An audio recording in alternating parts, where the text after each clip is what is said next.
Déposer son identité. De quoi en refroidir certains. D'autant plus en cette période de l'Avent où nous aurions plutôt besoin d'être réchauffés. Alors déposer son identité, ce serait quoi? Oublier notre nom, notre histoire? Que nous resterait-il alors? Probablement pas grand-chose. Après tout, notre histoire, n'est-ce pas tout ce que nous avons? Notre identité, n'est-ce pas tout ce que nous sommes? Alors déposer son identité, voilà qui pourrait nous faire un peu peur. Et justement, la peur, parlons-en. Il y en a bien des raisons d'avoir peur dans la vie. Peur de mal faire, peur du jugement des autres, peur d'être rejeté, peur de perdre son travail, sa place dans la société, mais aussi sa propre vie, celle des autres, comme ce fut le cas du Jairus de l'Évangile selon Marc, qui eut peur de perdre sa fille, condamnée à une mort certaine. Sois sans crainte, crois seulement, lui dira Jésus. Sois sans crainte, crois seulement. Une telle parole pourrait sembler irrecevable dans certaines situations. C'est le tout ira bien facile que nous disons alors qu'il n'y aurait juste rien à dire.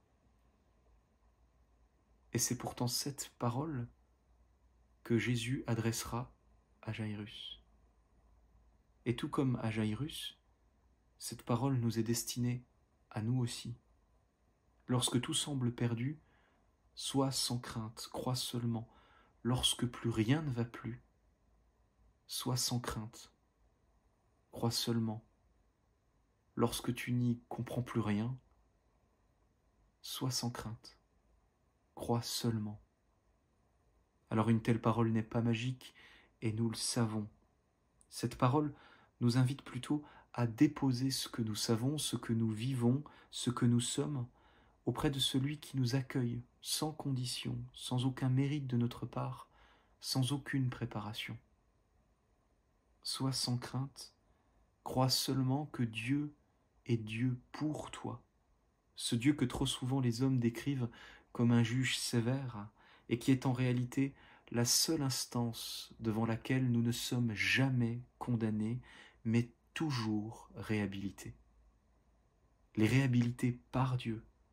Voici ce qu'aux yeux de Dieu nous sommes en vérité, imparfaits et sans cesse renouvelés.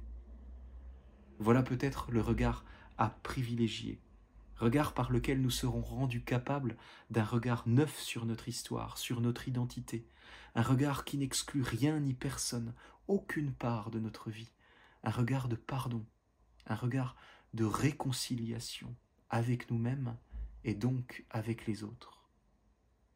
Sois sans crainte, crois seulement que c'est Dieu lui-même qui croit en toi.